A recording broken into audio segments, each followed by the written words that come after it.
A warm welcome to all our viewers. I'm your host Pratiksha Mishra and you're watching another episode of South Asia Focus. Let's begin the show. India is on a diplomatic fast track, actively engaging with the world to strengthen its ties in trade, technology and strategic cooperation. In just 1 week, New Delhi has rolled out the red carpet for top leaders from Mongolia, Canada, Afghanistan, Egypt and Sri Lanka, a clear sign of India's growing role as a global connector and a trusted partner shaping tomorrow's international order. With shifting global dynamics, India is rapidly engaging its close allies to deepen economic, security and people-to-people ties. Mongolian President Khurelsukh Ukna's visit to New Delhi marked a major step in strengthening the India-Mongolia strategic partnership. His talks with Prime Minister Narendra Modi focused on cooperation in energy, mining, culture and digital innovation, underscoring shared Buddhist heritage and democratic values.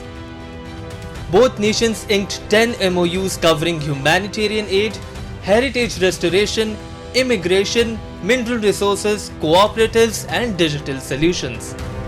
Prime Minister Modi reaffirmed that India remains a steadfast and reliable partner in Mongolia's development journey. The $1.7 billion Indian-funded oil refinery project will significantly boost Mongolia's energy security. Though current trade stands at a modest $111 million, the visit sets the stage for a deeper, future-focused partnership built on trust, connectivity and shared prosperity. Bharat Mongolia के विकास में एक दृढ़ और विश्वसनीय साझेदार रहा है। भारत की $1.7 बिलियन की लाइन ऑफ क्रेडिट से बन रहा ऑयल रिफाइनरी प्रोजेक्ट मंगोलिया की ऊर्जा सुरक्षा को मजबूती देगा। यह भारत का विश्व में सबसे बड़ा डेवलपमेंट पार्टनरशिप प्रोजेक्ट है। In another important diplomatic engagement, Canadian Foreign Minister Anita Anand arrived in New Delhi to rebuild momentum in India-Canada relations after a period of strain. Following constructive talks between the two foreign ministers, both sides agreed on a new roadmap to enhance cooperation, marking a positive step forward. The appointment of new High Commissioners in August also reflected mutual intent to strengthen communication and trust. Anand later visited Mumbai, where she met business leaders to explore opportunities in trade and investment. With India as Canada's leading source of skilled professionals and students, both nations reaffirmed their commitment to fostering closer economic and people-to-people ties. Both sides, for our meeting today, have prepared an ambitious roadmap to advance our cooperation in various domains, including trade, investment, agriculture, science and technology, civil nuclear collaboration, AI, critical minerals, and energy. So this joint statement will discuss our mutual plans for re-engagement. It will inform Canadians and Indians alike that we are collectively committed to advancing this relationship now and in the long term, particularly when it comes to our mutual priorities in the Indo-Pacific. In a landmark diplomatic development, Afghanistan's Foreign Minister Amir Khan Muttaqi arrived in New Delhi, the Taliban's highest level visit to India since taking power in 2021. During his week-long stay, Muttaqi held talks with External Affairs Minister S. Jaishankar on expanding diplomatic, trade and economic cooperation, signaling a potential reset in India-Afghanistan relations. In a major announcement, India confirmed plans to reopen its embassy in Kabul, 4 years after it was shut down amid the Taliban takeover. A limited mission had been functioning since 2022 to facilitate trade, medical and humanitarian assistance. The visit underscores India's renewed engagement with Afghanistan as New Delhi recalibrates its Afghan policy amid changing regional dynamics. Analysts see the talks as part of the Taliban's broader push to strengthen ties with key regional powers, and India's effort to safeguard its long-term strategic and humanitarian interests in the region. We have a shared interest in boosting trade and commerce. I'm glad to note the commencement of additional flights between Kabul and New Delhi. اولسی اړیکی لپیړیو راهیسي موجودې دي. دغه نزدېکت یوازې د جغرافیې نه دی بلکې دواړه لوري د سوداګرۍ، ترانزیت، سپورت او ګډ کلتور پر بنسټ هم سره تړلي پاتې شوي دي. Adding to a week of intense diplomacy, Sri Lankan Prime Minister Harini Amarasurya visited New Delhi for her first trip since taking office, meeting Prime Minister Modi and External Affairs Minister Dr. S. Jaishankar to strengthen bilateral ties. Simultaneously, Egypt's Foreign Minister Badr Abdelati attended the first India-Egypt strategic dialogue, reviewing partnership progress and meeting top Indian leaders. These high-level visits underscore India's dynamic diplomacy, reinforcing its role as a trusted partner and global connector. Tensions along the 2,600-kilometer Durand line have exploded into one of the fire-cast Pakistan-Afghanistan confrontations in years. What began as strikes and explosions in Kabul has spilled over into deadly exchanges across multiple frontier posts, reopening old wounds between two neighbors long tied by history, insurgency and mutual suspicion. Tonight we unpack what happened, why it matters for regional security and who stands to gain or lose.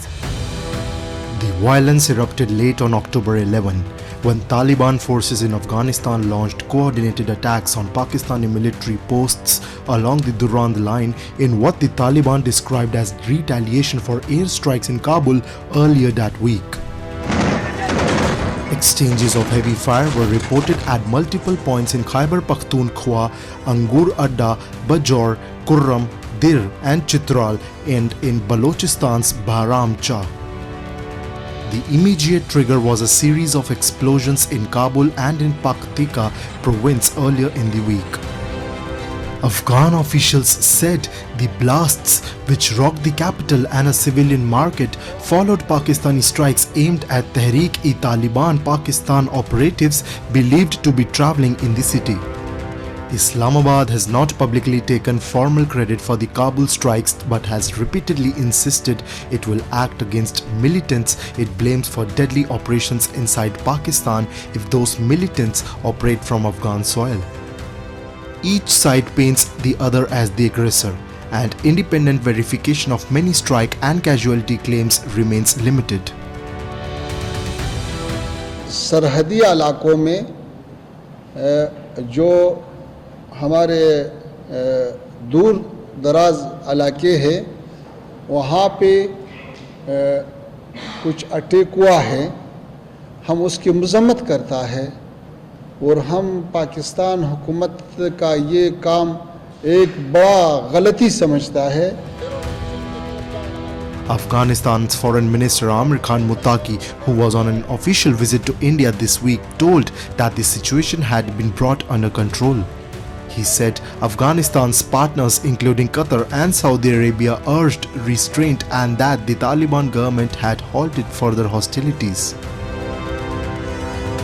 हमारे दोस्त ममालिक जैसा Qatar और Saudi Arabistan उन्होंने ख्वास्ता उन्होंने तलब किया कि अभी जंग रुकना चाहिए, तो हमारे तरफ से जंग रुका हुआ और अभी हालात कंट्रोल में हैं, तो हम अच्छा ताल्लुकात चाहते हैं.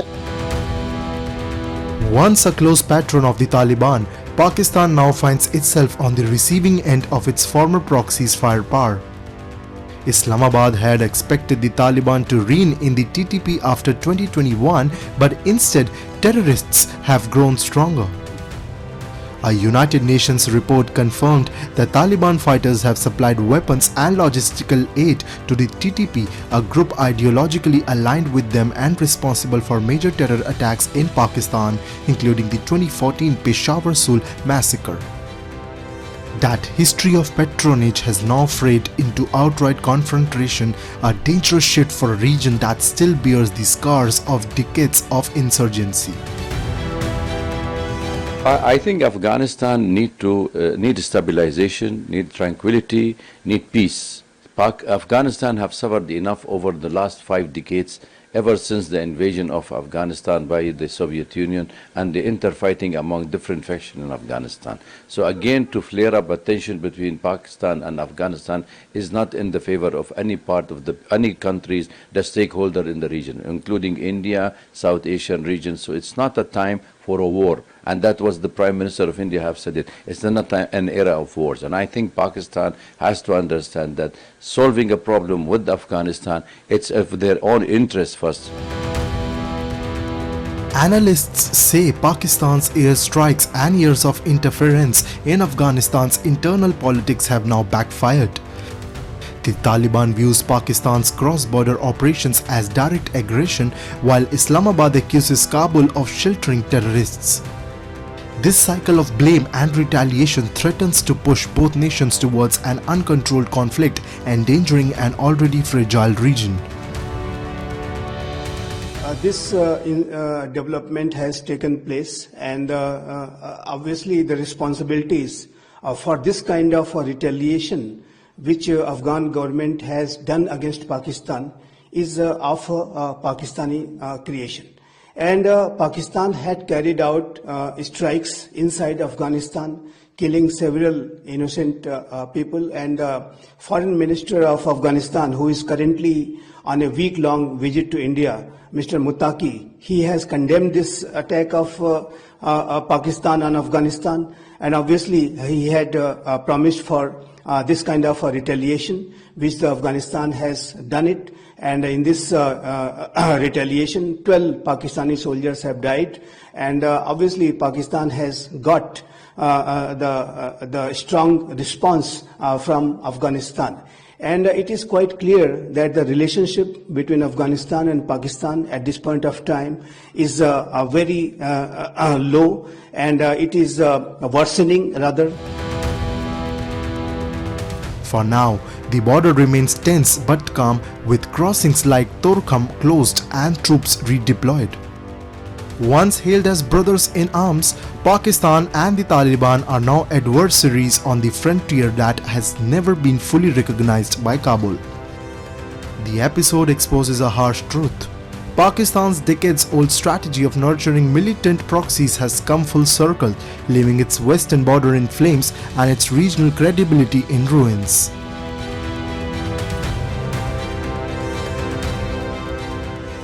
Time now for Asia This Week, the stories from across the continent. In Baghdad, 13-year-old Murad Habib sells snacks to support his family after his father's death, while also doing homework and dreaming of becoming a soccer player. Many Iraqi children like him work in markets, construction or waste picking due to poverty and conflict, says UNICEF. Laws in Iraq ban work for children under 15 and dangerous jobs for those under 18, but enforcement is weak. UNICEF's Klaus Johnson said child labor is much higher among poor families, especially boys.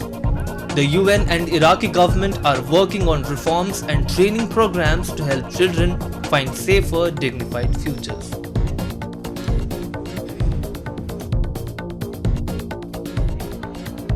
Bangladesh is facing a serious dengue outbreak with rising infections and deaths across the country.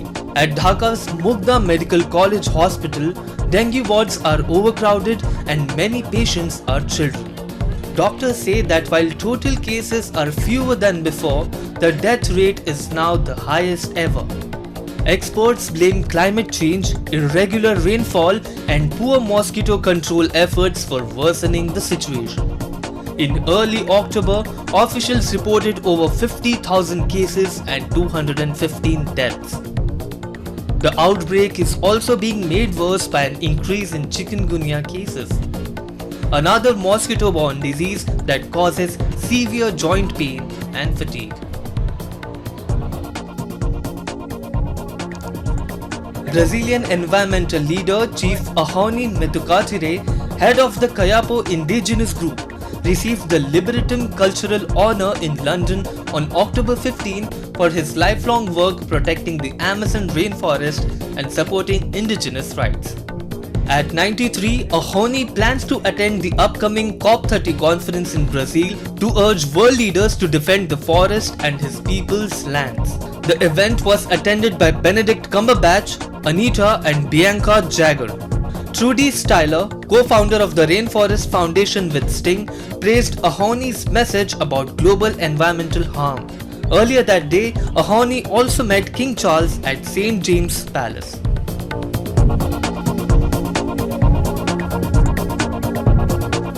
In Pakistan-occupied Jammu and Kashmir, simmering anger against Islamabad's exploitative policies has once again erupted into the streets. The Joint Awami Action Committee, representing traders, students and civil society groups, spearheaded widespread protest demanding basic rights, fair electricity tariffs and accountability for rampant corruption. While Pakistan's authorities claim to have reached an agreement, skepticism runs deep among locals, who see little hope in the government's hollow promises. From Bimber to Rawalakot, thousands of people under the banner of the Joint Awami Action Committee have united in what they call a peaceful struggle for justice and dignity. For decades, residents of Pakistan-occupied Jammu and Kashmir have complained of systemic neglect with soaring inflation, power shortages and the absence of essential services turning daily life into a struggle for survival. What began as economic discontent has now evolved into a political awakening. The people are demanding genuine autonomy and an end to Islamabad's exploitative control over the region's resources, particularly hydropower, which benefits Pakistan's Punjab province while locals continue to suffer from electricity blackouts. देखा कि कौमें अपने इज्तिमाई मसाइल के हल के लिए जो उनके इज्तिमाई बुनियादी मसाइल होते हैं उनके हल के लिए एक मुनज़्ज़म प्लेटफार्म के नीचे पुरअमन जदोजहद करती है। मैं इस तहरीक के जो हमारे बुनियादी मकासद हैं वही 38 चार्टर्ड ऑफ निकात हैं वो कैसे हल करने हैं वो सारी बाशऊर कौम कश्मीरी कौम इंदर से ताव पर जान चुकी है, लेकिन वो आगे भी इसी तरह अपने जो हमारे कायदीन हैं उन्हीं की ही बातों को सुनते हुए नज़्म व ज़ब्त के साथ और पुरअमन रह के हल हो सकते हैं। The Joint Awami Action Committee's 38-point charter of demands includes call for fair electricity pricing, transparent governance, infrastructure development and control over local natural resources. However, despite public assurances from POJK Prime Minister Chaudhry Anwarul Haq, the ground situation remains unchanged. Locals accuse the government of staging temporary reconciliations to diffuse public anger while continuing to suppress dissent through intimidation and arrests. Recent demonstrations also turned tragic when security forces opened fire on unarmed protesters, killing several youth, an act that has sparked outrage and renewed calls for justice across the region.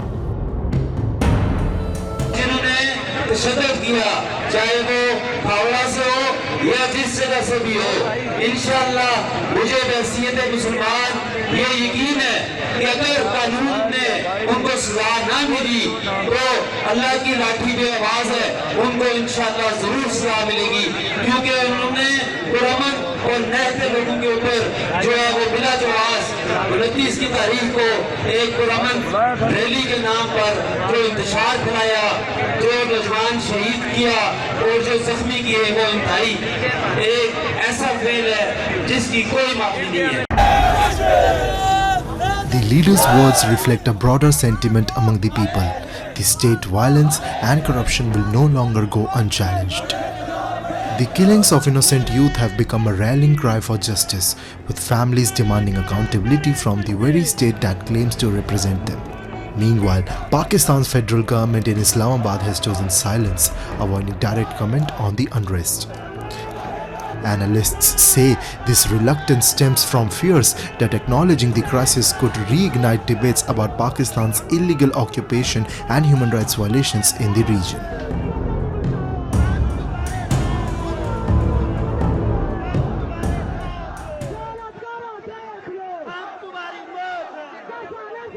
Nestled in Tamil Nadu's Nilgiri Hills, Ooty, the queen of hills, is famed for its misty landscapes, cool climate and sprawling tea gardens.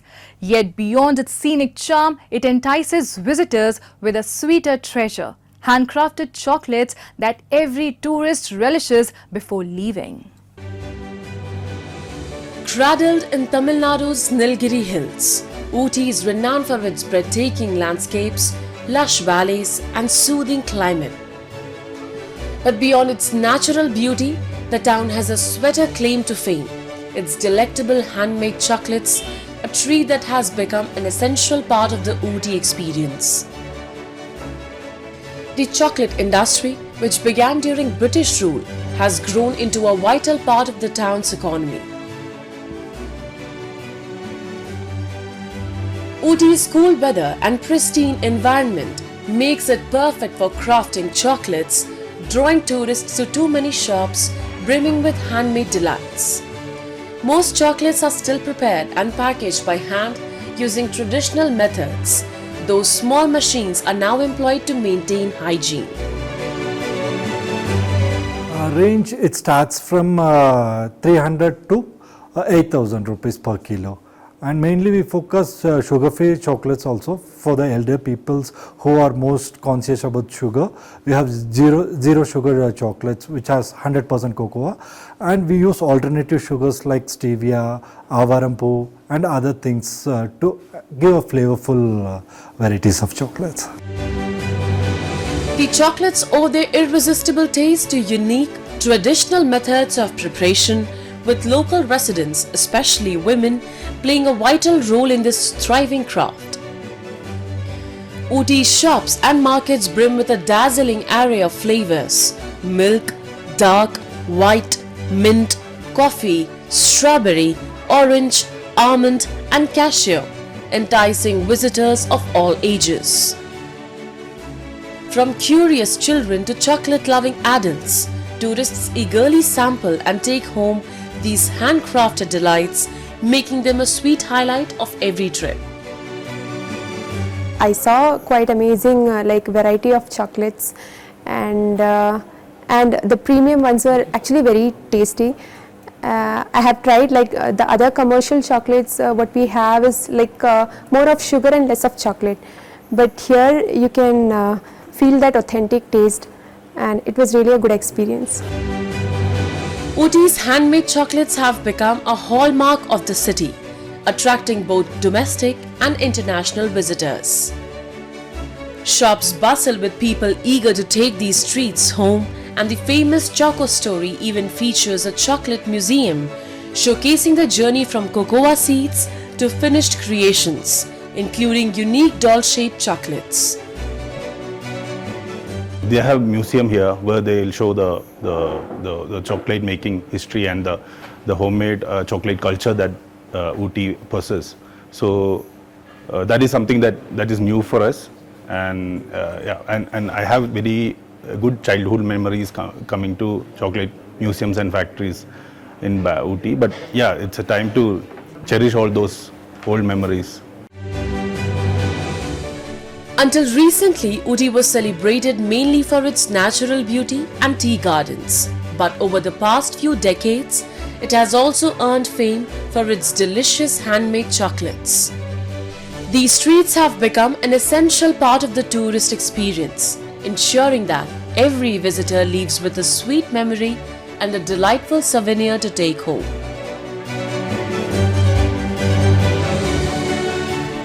A trip to Ooty is not complete without tasting these delicious chocolates, a sweet memory to take home from the hills.